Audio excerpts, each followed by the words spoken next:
Okay. Mem Zayin Amid Be Mem Ches Amid Aleph. I'm saying that. Mem Ches Amid Aleph on the bottom. Last line. Okay. Thank you everyone for coming, joining us. Okay. A quick story. A jump story. Is this one I was saving for Sunday? We'll do it today. Sarah Shabbos. Almost. Rabbi Sova is his name. I heard the story from. He said the following: there's a family had a baby who was born and was premature, and was in the NICU, the Hagia, the neonatal intensive care unit, for a while. And the staff really worked hard to help the baby develop, and the baby survived. Baruch Hashem, did well, and they really felt a lot of gratitude from family to this hospital. It was in Philadelphia, I believe. Yes, it was in Children's Hospital, Philadelphia. I assume. I don't know for sure. Presume. And they went to El Yisveh, that's all, one of the Rosh Yeshivas of Philadelphia Yeshiva there. And they asked them, what can we do to show our Kar Satov? Should we, bring them some chocolates, card, and buy them pizza or something like that? I don't know, whatever. And he said, no. You don't understand. That's a simple. That's not going to really show true Hakar Satov. What you need to do is every year on the baby's birthday, bring him into the neonatal NICU, the Pagia, and neonatal intensive care unit, and show them, here's the baby that you saved. This is the baby. Look how he's doing so well, or she's doing so well. Every year they did it. So they said, okay. They brought him in on his first birthday. They showed him. Oh, everyone was so excited. And second year they did it again. Third year, fourth year. We finally ran the bar mitzvah, this child, a boy or girl. They said that communication, I forgot the exact way, it was a card or something. They were in contact with them. So one of the doctors, the nurses there, told them, you should know, because you bring in your child every year and you show such gratitude, and we remember how we worked so hard to save this baby. Every time we have a difficult case in the NICU, we think of your baby. And think of that, no, let's do it. We did it for that baby. Let's work hard again. Let's try to save this baby again. So it's you think that your Hakar Satov is just, it's a nice thing. That's what Gedolim do. They Gedolim stories about Hakar Satov. They travel 3 hours each way, say thank you. It's true, it's a good thing, but it really makes a difference when you feel appreciated and you feel like your actions made a difference. It carries over everything you do. So it has a domino effect. So we too can remember to have a Hakar Satov, others, and Bezrat Hashem will be inspired others and be inspired ourselves. Okay. So now we're on Daf Mem Ches Amid Aleph on the bottom, the last line. So today we're going to continue with this topic, the topic of Rav and Shmuel's opinion that when you can't take a shua, whether because they're chashud or the sons inherit the oath, the need to make an oath from their father, and they can't take the shua. They can't swear. We're going to continue how we paskin, and then we're going to get into the last few lines of the Mishnah. We're going to analyze them in the Gemara, and that will bring us close to the end of the parak, as Hashem. Okay, so let's continue on. Bottom line, Daf Mem Ches Amid Aleph. Masiv Rav Nasan Bar Hoshia. Rav Nasan Bar Hoshia asked a question from a brisa. The brisa says the following: Yafa koach haben mi koach ha'av. The koach, the power, what the son is capable of doing, is stronger than that of the father. It's up the page to Mem Ches Amid Beis, 48b on top. In which case we're talking about, as Rashi points out, B'shtar Mina Yisomim. In the same case we had before, that the Yisomim, the orphans, want to collect their debt from the other orphans. The lender and the borrower both pass away. Spoke about the timing before, and the borrower passed away first. So the father, who is the lender, has a existing need to take an oath to collect, and then he passes away. So his sons inherit the oath. You can't do that. He said, you can't take a direct oath that you owe us money. So according to Rav and Shmuel, there's nothing you do. It has to stand as is. So we said, so here in the Brisa we say, Yafa koach haben mikoach av. The son is more powerful than the father in this sense in collecting the oath, collecting the debt. Shaben gova ben b'shua or ben shlo b'shua. That the son can collect with a shua and without a shua, by taking oath and by not taking oath. We'll explain this as we go on. Va'av eno gova el b'shua. And the father can only collect the debt that's owed to him only with a shua, by taking a oath to the Yisomim. The father, that's clear to us. We know that. Before the father, before he can collect money from the borrower's descendants, the Yisomim, the orphans, he has to take a shua to them that do owe him. So we'll elaborate now. Heichidami, what's the case? The meis love b'chayim milva. As we said before the case, as we said the case before, that the borrower dies first. So he dies, and his descendants now owe the money, his Yisomim, his orphans, owe the money to the lender. But before the lender collect, he has to take a shua to them, take an oath that they in fact owe him the money. For Katani, ben gova ben b'shua ben b'shua, and we learned in this Mishnah, in Brisa, that the sons, the descendants of the orphans of the lender, once he passes away, they can collect with a shua by taking an oath and by not taking a shua. What does that mean? The shua, shuas yorshin. The shua is not the standard oath that we talked about, that you owe us money, but the oath that our father didn't command us that shalom b'chadnuah, but our father didn't command us that he owes money, and we have no documentation that he owes money. That's sort of shua they can take. And shalom b'shua, and they can also collect without a shua, Rishim Gamliel, like what Rishim Gamliel said in the Mishnah, which was that if there are witnesses that the father said before he passed away that this oath is that this debt is uncollected, they can collect even without an oath. That's the two cases. First case is they collect with a shua, not the standard shua, you owe us the money. The shua that our father didn't command us, that he owes, that this was paid and we have no documentation that it's paid, that oath they can take. And they can also collect without a shua in the case where there was witnesses, that the father said before he passed away that this debt exists and it's not collected yet. Okay.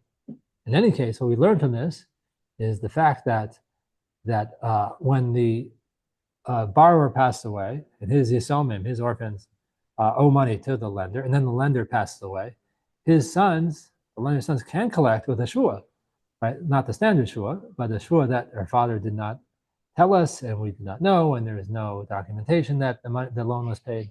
They can collect with the shua. That is against what Rav and Shmuel said. Rav and Shmuel said in such a case, when you can't take an oath, the standard oath, that's it, nothing to do, no collection done. That's what Rav and Shmuel's opinion was.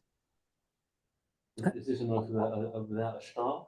There's a star. There's a star. But they have to take an oath. Would have to take an oath if there's a star to prove that the borrower owes money. Because the halacha, the dakana is they only collect from Yisomim, from orphans, with a shul. You have to take an oath. In order, it's a way of protecting them, so to speak. Yeah, I know. It's instead of black and white. No, the star is there, black and white. The borrower owes the money, right. And the heirs inherit the money. So why would they? I'm making an argument. Why would they have to take a shua if it's there black and white? Well, because it's an additional layer of protection from them. Let me see if anything addressed in this Rashi. I don't remember anything like that. Well, let me think about that. It's a good question. It's a good question. Why? I need to understand. It's a good question. That's a good question. Why? What is it accomplishing? The oath.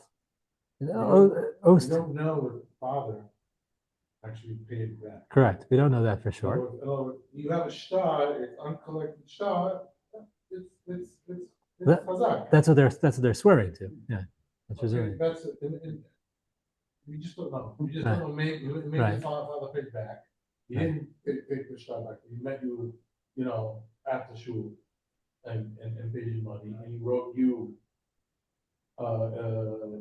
You wrote him a receipt, whatever you received it. We don't have any proof of that. Right. So it's usually you're right. Usually you take back the star. That's where it gets iffy. Yeah, that's where it gets iffy.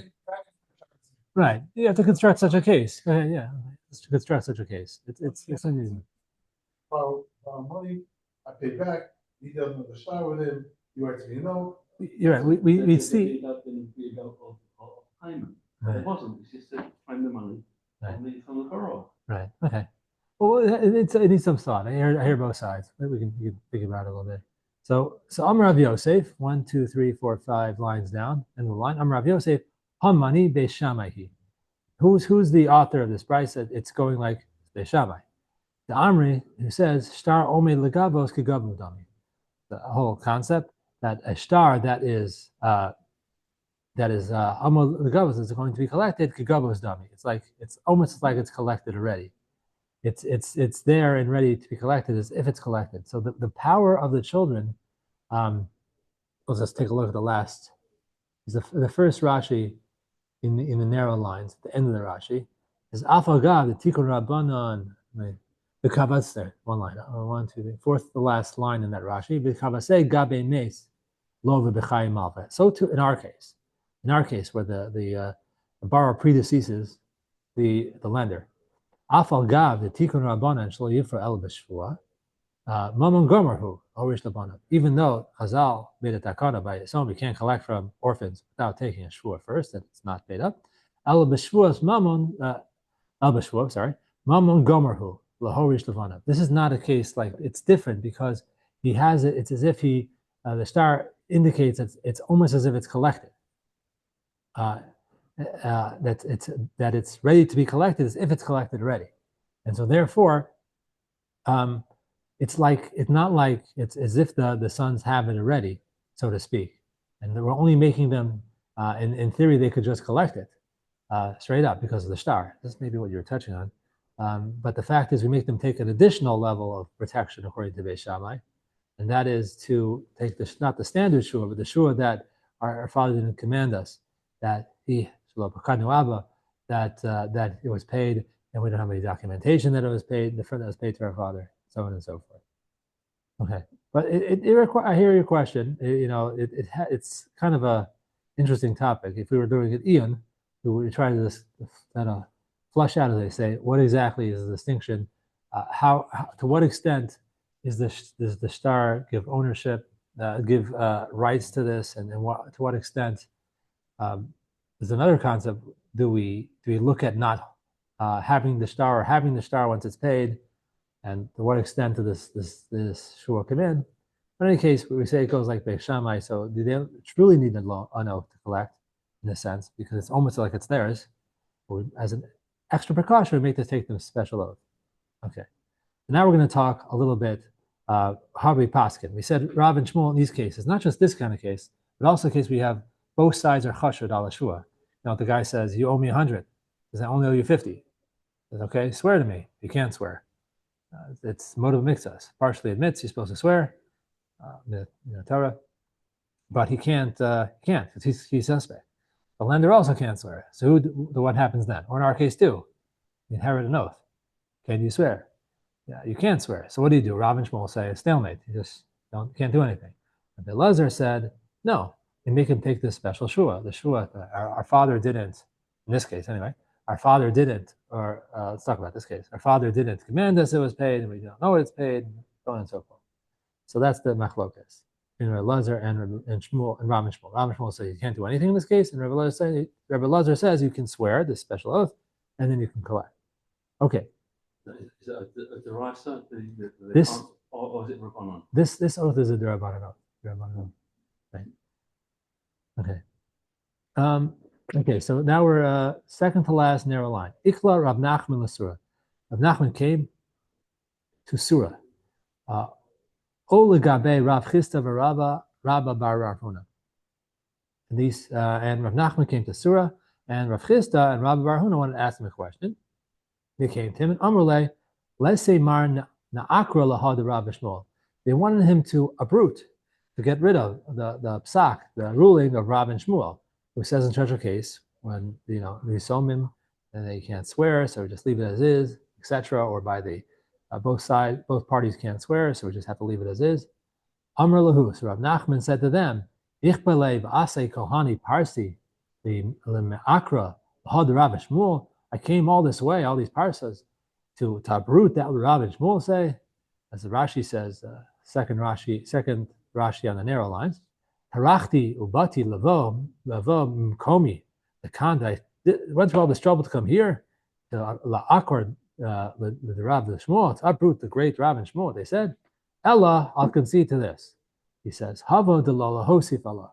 What they say, I won't add to it. I won't extend beyond the limitation of what they say to any greater, anything more than what they say. Kigon, for example, or what's something that's beyond what they say. Kigon, my amra Papa. That was Rav Papa said. A pagu mishtaro, a person who is pagu mishtar, who says, "Oh, the star I'm holding, it's partially paid up. It says I'm owed 100, but I really got 50." So he has to take an oath to collect that. Umes yarshin, and then his descendants die, and Nishpoin Shvuas Hayarshim Enota. They could take an oath and collect the Shvuas Hayarshim, that my father didn't command us that this was paid, and we don't have any documentation that it's paid. Right. So even though it would be a case where the lender he passes away, and then the father, whatever the case, the Yarshin can collect in this situation. We don't extend it to Rav Shmuel to this case. This is different from the case of Rav Shmuel. Pogi Mishtaro. He weakened the shtar. That's not the same as Rav Shmuel's case. The Yisomim owed the Yisomim. So we to that we can extend it. The only limit, Rav Shmuel say you have to stalemate and you can't collect, but in this case you can collect. Okay, so we're going to continue with examples. Ahu, the shachiv, person passed away. The shavik arva, and he left a cosigner. So what's the case? The case is that you have a lender, he'll lend money to a borrower. The borrower passes away, but he has a cosigner on the loan to the lender. Then the lender passes away. So the loan, immediately when the borrower dies, then it's sort of like the case of the Yisomim, because the Arev, the cosigner, sort of cosigned from the borrower, is cosigned, and he kind of generates the need for a not getting too. I don't want to bring in the case of Yisomim yet, but he dies, and then the lender dies, and so the question is, can we make the cosigner swear? I'm saying make the lender's children swear to the cosigner or not. So maybe we could say that's similar to the case of Rav and Shmuel, and say since they both died, both the lender and the borrower, we can't collect and make the descendants, the Yisomim of the lender, take a oath to the cosigner to collect from him.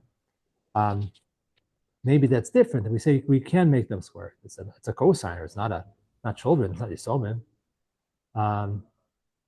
So the Shavak Arva Savra of Papa Lameimar, if Papa wanted to say Hanami de lo Losifala.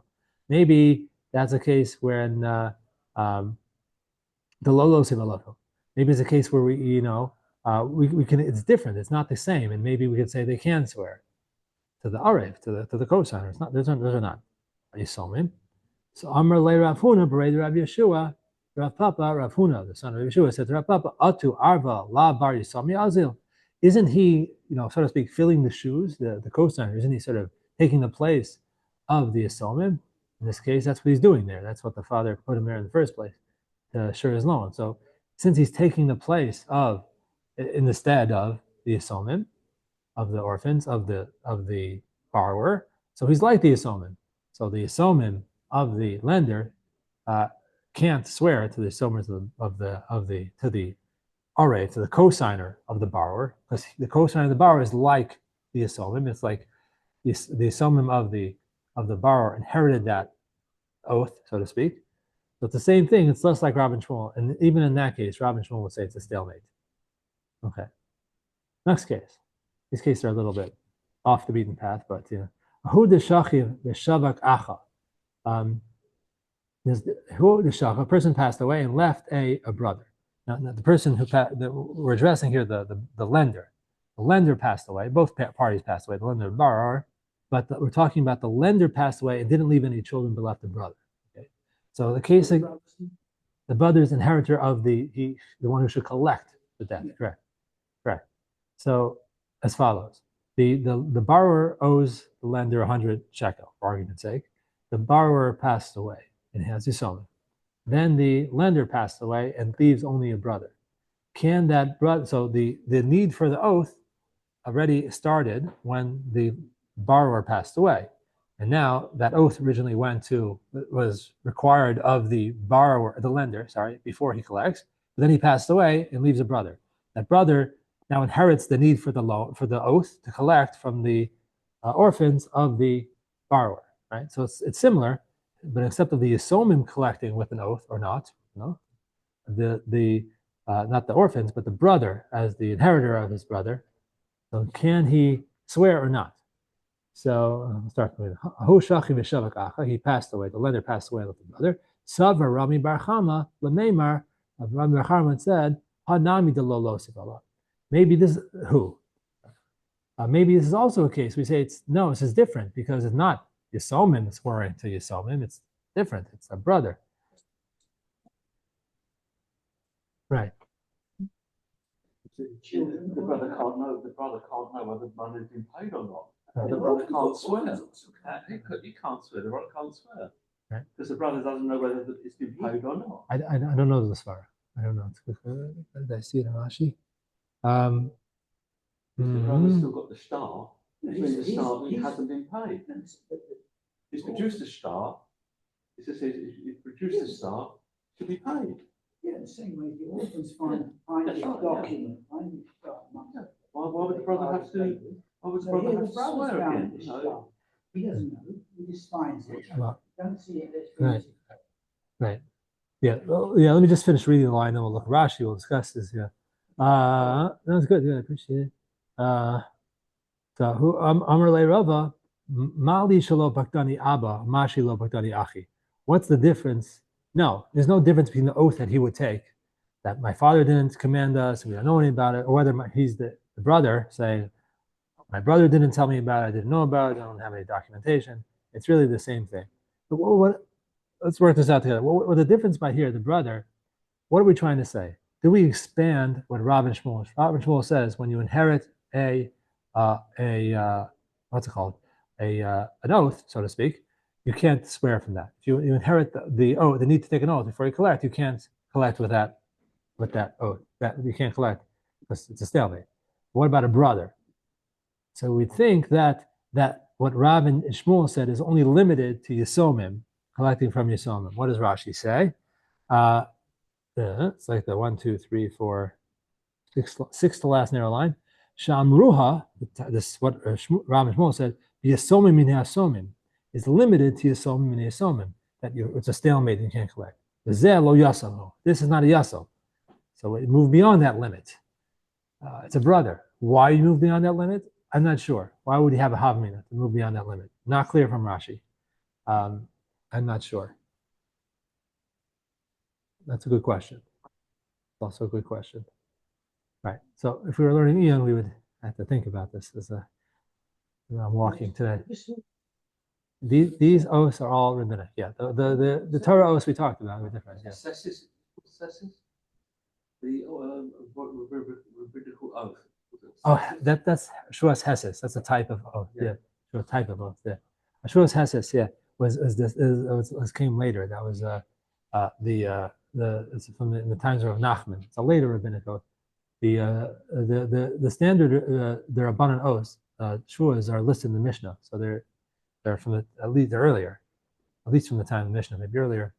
The Shavuos Heses came later in the times of Nachman, so that's later from the time of the Moraim. It's also rabbinic. But the Eraisis ones are you have one witness, or your motive of mikzas, you partially admit, or Shavuos Hashomim, which we'll get to next parak. That will be Sunday morning. Be'ezras Hashem. We'll talk about that. That's the last topic of the Masech. Okay. Okay, so now we are 1, 2, 3, 4, 5, 6, 7 lines down. 7th wide line. Last word on the line is Amar. So I have to re-highlight here. Amar Rav Chama.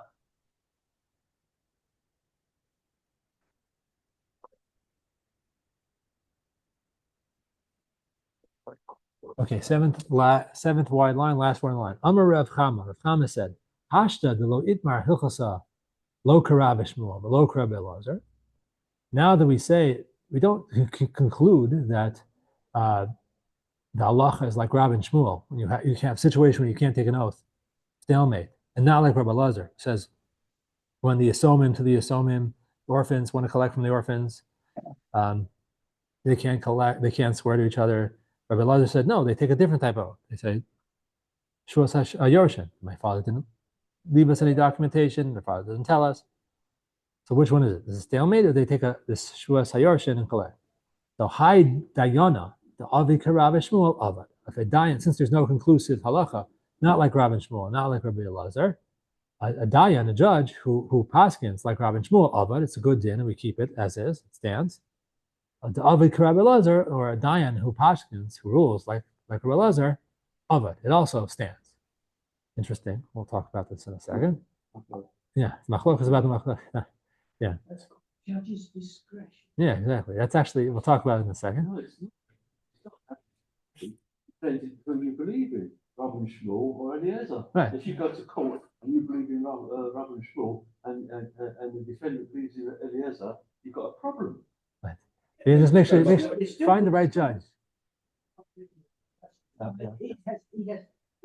Because it's not clear cut. Right. So he takes his own interpretation on the facts that placed before him. Right. Don't make believe in all of that. Right. So we'll see. It's how's that? Yeah. Okay. So we'll continue. Okay. So right. It's let's see what else here. Okay. Let's take a drink for a sec. Amen.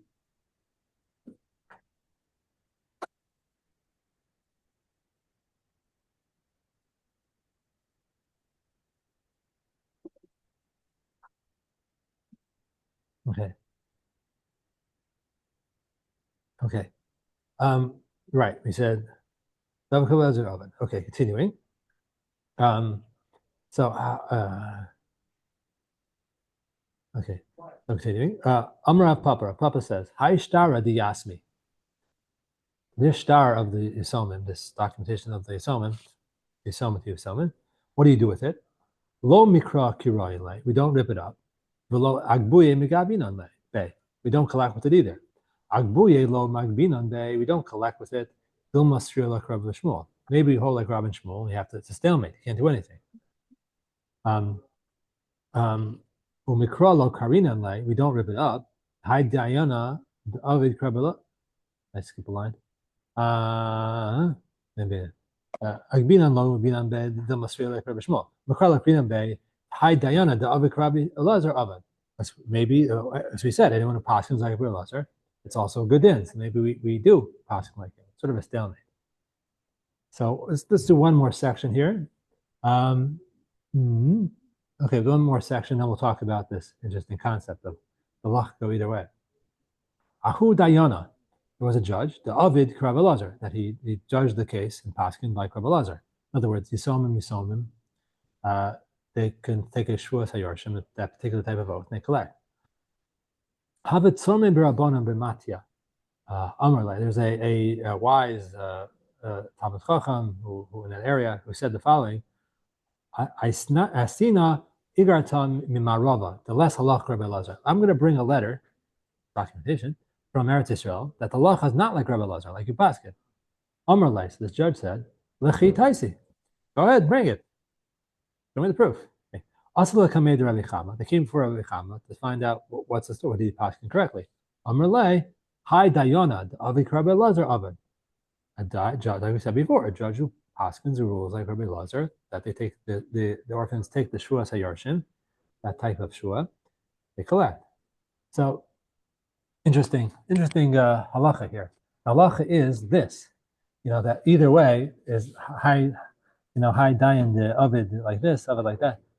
Yeah. The halacha is, as the Rambam, just find where my notes are. Yeah. Right. So that's the halacha. That's brought down. It's brought down here in the Rambam, in the Shulchan Aruch, that there is a high dayana, the Avik Rabbi Shmuel Ovid, Avik Rabbi Elazar Ovid. A judge's discretion. It's interesting halacha. We don't have that so often. but it could go either way. We don't take a ruling here. Very interesting. Very interesting. I don't know how often that is, but that's how the ruling is. It's very interesting. Either way. If you want to have them on,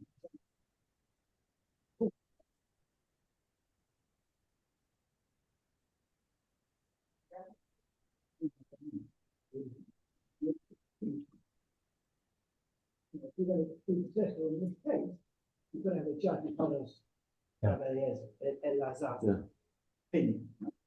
It's up to him to go and find someone. So, right, bring your case for this particular judge, and not between that way. Right. It's a bit of a luxury, isn't it? Right. So there is an opinion, the Kuntras Hasafik, the brother of Tzos, I think it is, who says that we do Lamaisa, we paskin like Rav Elazar. He says that. I don't know. I'm not a dayan. I don't know. It's one of these cases where this particular judge paskins in front of for Eliezer, and he go to another court and say who judges for Shmuel brother of Shmuel. No, there's no appeal. There's no appeal system. Yeah. Right. There's only if they don't know, again, they have to go up. Back in the day of Sanhedrin. Reserve judgment. Right. Nice way of saying you don't know what to Hey, do. No. Case there. Go to They have Shalim. knowledge. Yeah. Those things are more qualified. Yeah. After they get. Then they come back. And they get if somebody owes money and he dies, that dies with him, or does it go to the heirs? Okay. I think That dies with the deceased person. I think usually. Yeah, I think Really? That dies with the deceased person? Yeah. Oh, right. Yeah. And I think in Israeli law it doesn't. I think I'm not an expert. I think. But secular law is the same thing. I think it doesn't die with them. That's what I heard. I'm not sure. Oh, some things they did. Some things they didn't. They didn't inherit driving on the left side of the road. I don't know why that is. I'm not complaining. But that must be hard for you gentlemen. I don't know. Some people find it difficult. Okay, so let's continue on the Gemara. Elo nishbayin. These swear. So it's just the Mishnah had said these take an oath. Let's read it. Elo nishban shalo b'tanas hashutfin. These people take an oath even without being asked to take an oath. We interpreted that already because it couldn't be explained. We learned it to mean that you take an oath even on when a request is made from a suffix. The person says, like a partner, a business partner says, don't you owe me X, Y, even if he's not sure, you can still make the other party take an oath. But we don't know that yet. So that's what the Gemara's question says. It says, Ve'elu nishbon. These take an oath, like a partner, a shutif, a risin, like a sharecropper, those kind of people. They all take an oath, even if they weren't requested to take an oath. That's what it seems to say in the Mishnah. So the Gemara asks, Atu, the shuftani asking that we're dealing with foolish people. They start taking oath without being requested to do so. So it says, where's the Hachikamer? Like we explained originally, we learned in the Mishnah. The Elu Nishban Shalo Batanis Bari El Batanis Shema. These are people, normally you only have to take an oath when the other party is certain that you owe them money. But these, even if he says he's unsure but thinks you may owe him or something coming to him, it would, even if it's a Shema, a doubt, you could have to swear to him, which are the Mishnah list, Ashutfin partners, Arisin, sharecroppers. These are all people who are sort of in it together. They're in the deal together. Apitropin, someone is appointed over a house for a person. A woman who takes affairs of the house, is in charge of the finances or the business for the husband. B'toch habayis, so ben habayis, brothers who the other brothers in charge of the money for each other. Those also always have to, since there's a lot of trust going on between each other, as we'll see, they have to take an oath even if the other partner or the other party is in doubt if something isn't correct. Okay, so we continue. Tana ben Bias, no brisa, ben Bias. It's Tosefta to be exact. Ben Bias Sha'amru, one of the brothers who have sort of a partner, they taking care of the financial affairs for each other. One of them who's in charge said, Ben Bias Sha'amru, this Ben Bias we're talking about, the brother in charge of his other brothers, financial affairs, is not lo shenichnas v'yotze baraglov, ella machnis lo pol. It's not someone who just goes in and out. It's someone who's just there. Ella machnis lo pol and motz lo pol. Someone who's actually involved in doing things like bringing in workers, taking out workers. Machnis lo peros and motz lo peros. He brings in fruits and takes out fruits. It's really someone who's involved. Well, why these particular group that we said, partners, shutfin, erisin, sharecroppers, etc. Why is it that they can make the other party take an oath even for just a suffix? Why is it even for a suffix? Mashum demor be'atera, because they're more be'atera. They said, for example, the partner says, "I'm working hard. It's coming to me a few extra shekel because I put in this extra hours in our partnership." Or, the brother says, I did this. I really owe this. My father told me I have this. And they're kind of moraheter. They kind of, take liberties for themselves because of the amount of work they put in, because of the nature of the partnership and the business relationship. Because of that, so therefore, even if it's just a doubtful situation, they can make the other party take an oath to assure that everything's not owed to them. Okay, good. Oh, not up to that yet. Okay, good. Where are we? Right here. So Amrav Yosef. It's 1, 2, 3, 4, 5, 6, 7, 8, 9, 10 lines from the bottom.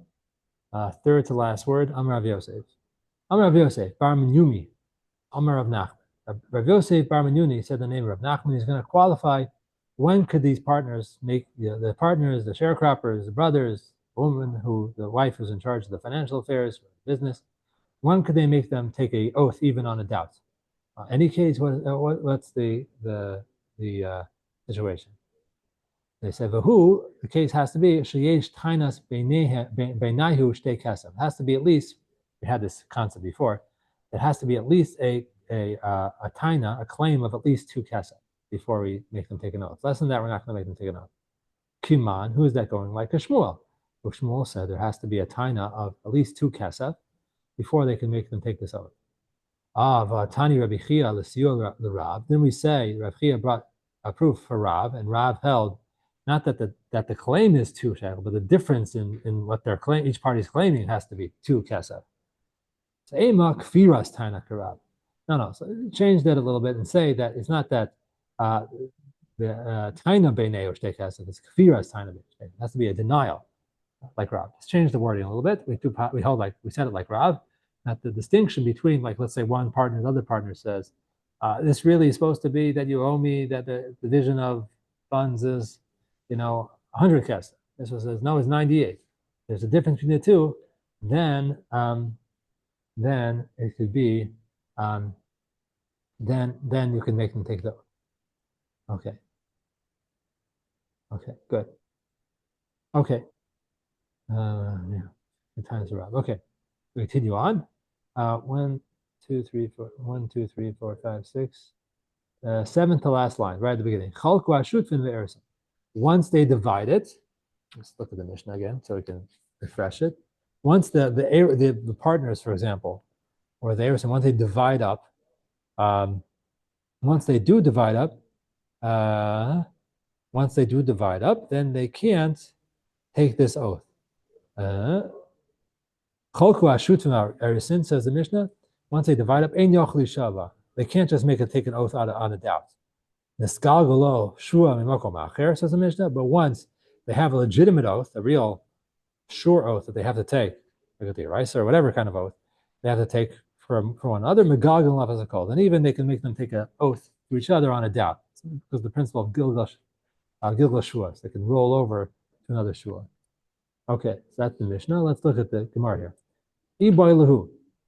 Mahu legilgal b'dirabanan. Gemara asks a question. What about a gilgal from a dirabanan? Can a dirabanan oath generate a gilgal to another oath? Could it cause another oath to be have to take another oath? For example, we know, like, if a person shua d'iraisa, a person says you owe me 100, the other person says I only owe 50. That's to swear about the 50. Once you're doing that, you can draw in the galgal another oath, another shua. But what about if that original oath that you're taking is a dirabanan? like a one of the Shavuos Durabanans that we have here, like not the Shavuos Hashomen, that's a Duraban, that's the Araisa, like a nigzal, somebody claims that somebody went into his property to take a pikadon, or he was nechbal, he was injured, or so on and so forth. Any of those cases, those durabanan cases, let's say, can you then roll over another shua? We know a diaraisa shua can cause another one to be rolled over to it. What about a durabanan? Could a durabanan shua, a rabbinic shua oath, the rabbinic oath generates a gilgul shua. They roll over another oath into it. So Tashma, I'll bring you a raya from a case here, from a brisa. Tosefta lova imenu ereshvus, lova imenu ereshvus. Person borrows, Reuven borrows from Shimon ereshvus. No, before Shemitah, before the end of Shemitah.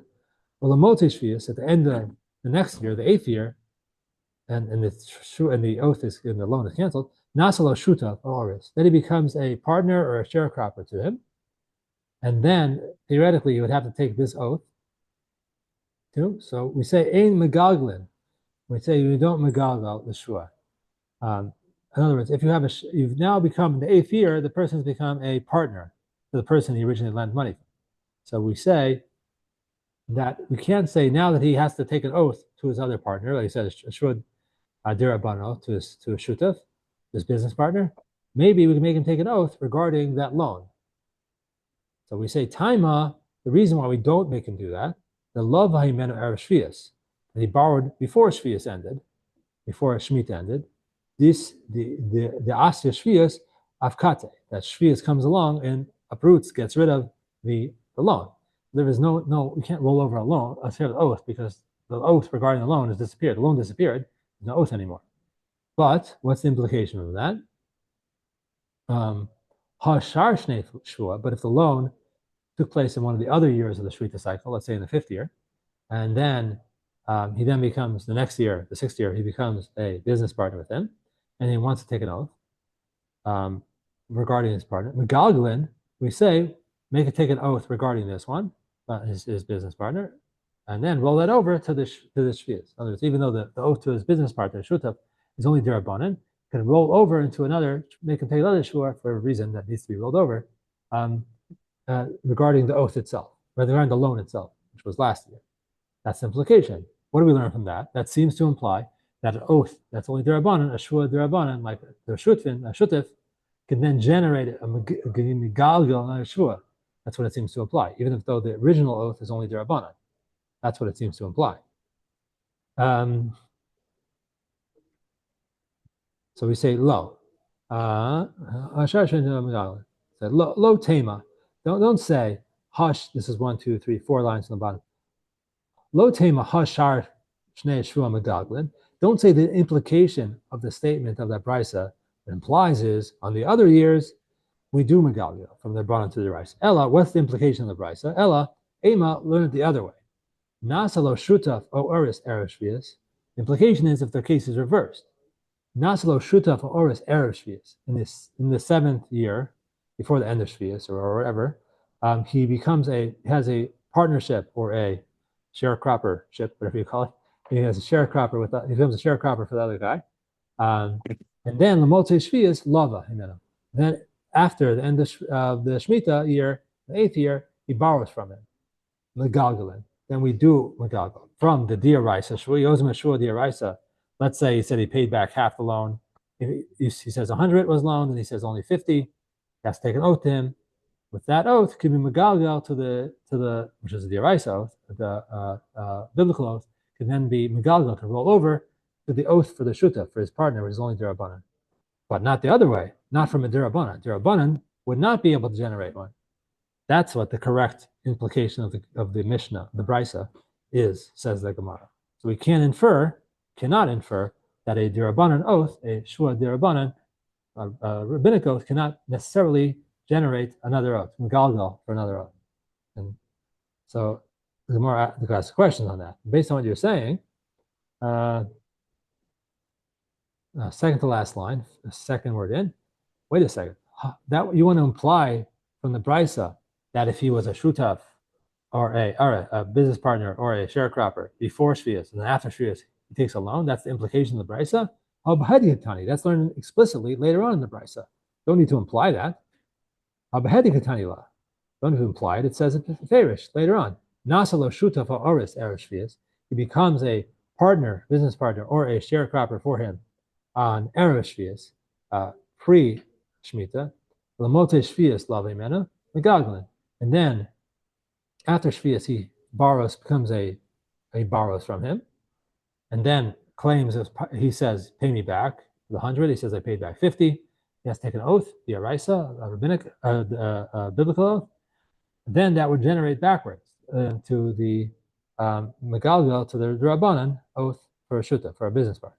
So we can't imply it that way, the Brisa. It has to be implied the way we implied it the first way, which was, it says, if he borrows in Shavuos and then becomes a partner, for example, after Shavuos, we can't roll it back, the shua, because the shua disappeared because of Shavuos. The debt disappeared, the need to take a shua disappeared.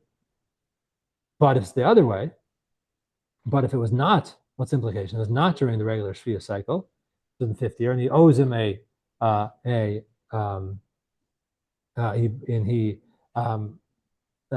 he borrowed in like the 5th year, and the next year he becomes a partner, because that partnership generates a dirabanan oath, it can then megalgal to another oath, roll over to another oath. That's what is implied. We say shmamina, megalgal and dirabanan shmamina. So it is implied, it is correct. The implication we said is correct.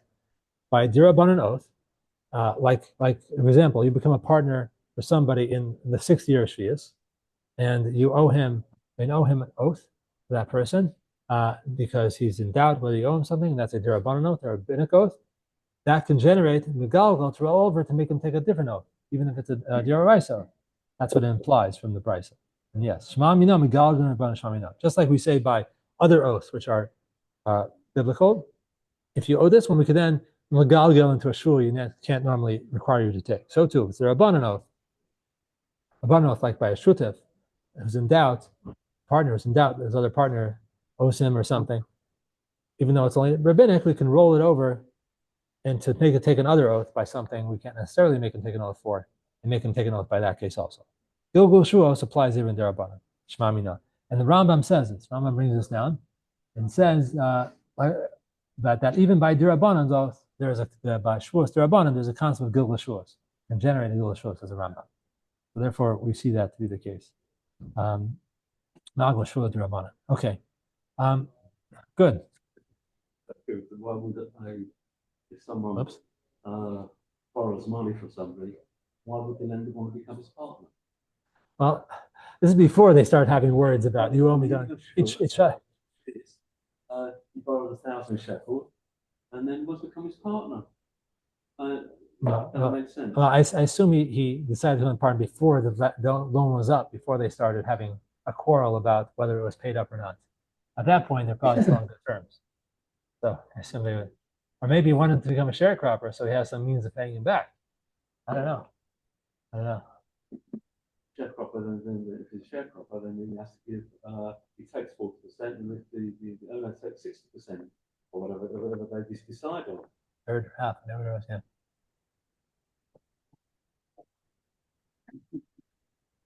Okay, good question. Okay.